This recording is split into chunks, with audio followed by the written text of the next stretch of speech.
a polling station in Ukraine's capital, Kyiv.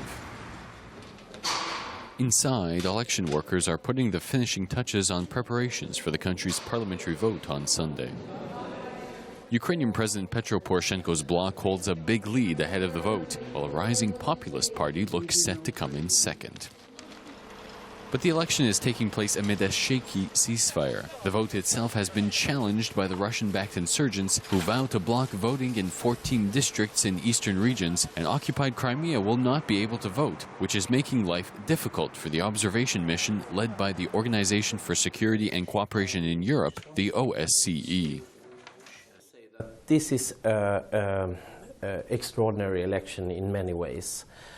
What we are seeing here in Ukraine right now is they are going for a parliamentary election where part of the country is illegally annexed by Russia. We have part of the country where there's a warlike situation. But we have also a situation where we have hundreds of thousands of IDPs inside the countries. And that's only that issue is a huge challenge for the administration here. Hardstead is leading nearly 700 monitors spread across the country, looking for voting violations in what looks to be a tricky election, with thousands of internally displaced peoples, or IDPs. There's so many challenges. I would say the security is one. Another one is actually to mobilize voters to actually go and vote.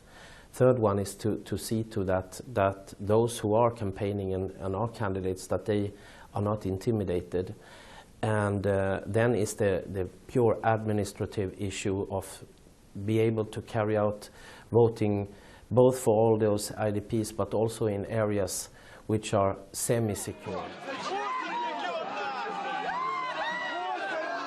A number of candidates have complained to the OSCE of intimidation, including some who had been thrown in garbage bins in the weeks leading up to the poll. We see in facing up to this election more concerning reports, both against candidates for the elections, but we're also concerned about reports that there might be violence either directed directly to polling stations or in the vicinity of the polling station.